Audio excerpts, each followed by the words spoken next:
Yeah, I had therapy. Thorough. Therapy always thorough as well. Initially, I'm big on mental health.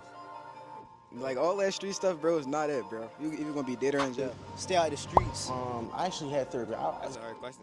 Ask about your kids' mental health. Yeah, I had therapy. Like, I feel like therapy is like, I don't know, like top 10 important. Cause they be trying to think we gangsters, but like I just like the color black.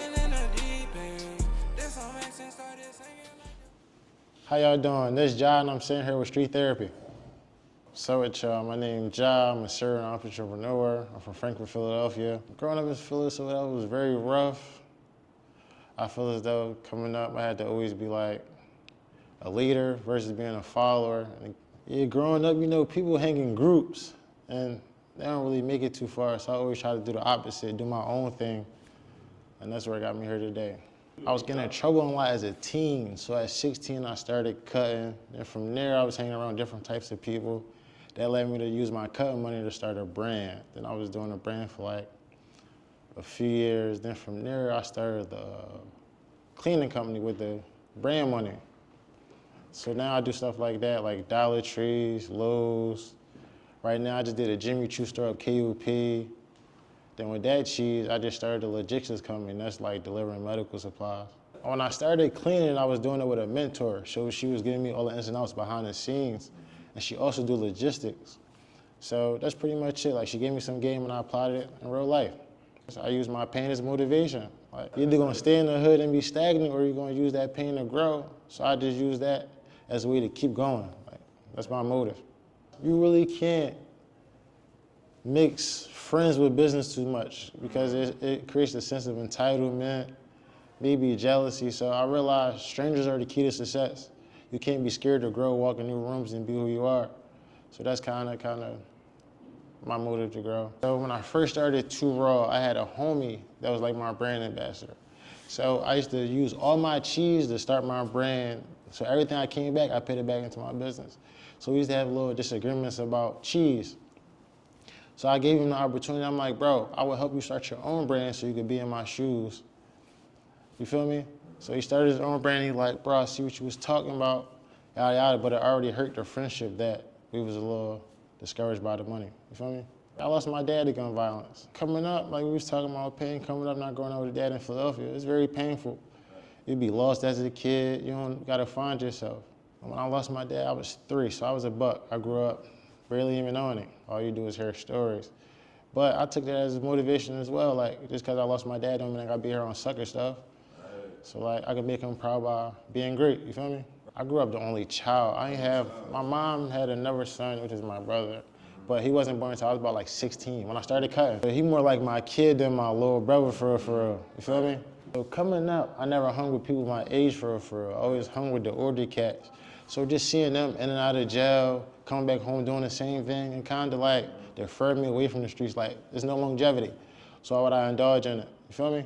I feel like we need to stop closing down the schools and the racks and really use the funding to put directly into the youth. Like coming up, I went to a camp called Dream Camp. It was a summer camp for like 6 weeks. So during the 6 weeks, you playing things like football, basketball, even a little bit of tennis. You're just doing things that people in the hood don't got access to. And that really shaped me to be who I am today. Because instead of having time doing stuff in the hood, my time was doing elsewhere, was doing something positive. Like, we're really making it happen, yo. Listen, if you got a story that you need to get out, you feel me? Street therapy. If you feeling some type of way, street therapy, man. If you got some issues that you need to get resolved, street therapy, man. We locking these interviews in, man. Like, it's I going feel like crazy, the hood man. should be accountable for ourselves. Like it takes a village to raise a child. So instead of us looking for like funding, we should be in the hood doing stuff for each other. Like, I grew up on a block where everybody knew everybody. If niggas didn't have something, we gave it. You feel me? So I feel like it should be more of that, more community. I feel like we lost a sense of community in the hood, and that's why we're at where we at. The world is so big, but Instagram make it so small. So it's easy to say like, y'all want that. So you know you can't get it, you're gonna do something to get it, and it might not always be the good thing. And I feel like that's where people go wrong, you feel me? The advice I would give to myself was to be real with yourself. And what I mean that is like, say if you wanna go to the league, being real with yourself is saying, I can't hang out with my street fans. I need to be up at 6 a.m. working out, trying to talk to coaches, going to different schools, trying to get your foot in the door. Versus just saying I'm gonna play ball and I'm gonna go to the league. That's not realistic. So I just say to myself, be real. You know how they got this saying like it costs to be a boss? Yeah. It really do, because being a business owner don't mean you're gonna make a lot of money. Right. Most times you lose because you pin everything out. You got employees you gotta pay first, and they probably make more than you. You gotta get comfortable with losing in order to win as a business owner. So like most people start something expecting to jump and they don't, but it's just not your time yet. You gotta learn, you gotta be willing to grow, just stuff like that. Get uncomfortable, be comfortable with being uncomfortable. So when I first started Too Raw, I opened a website. My first time opening a website, my first day I made a stat. The week I probably cleared like 8,000, but I was doing everything by myself. So in order to win, I needed a team, which I didn't have. So I wound up getting frustrated and refunding everybody. So I took a dramatic hit instead of just being calm, building a team and get all the merch out.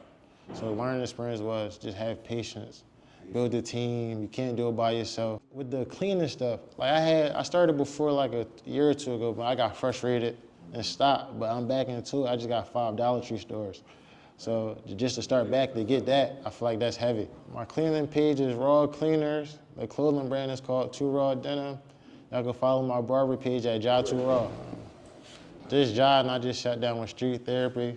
We trying to stop the violence and promote positivity with the youth. You let me help myself. Michael Phelps, swimming in the deep end. This song makes sense, started singing like the weekend. 600.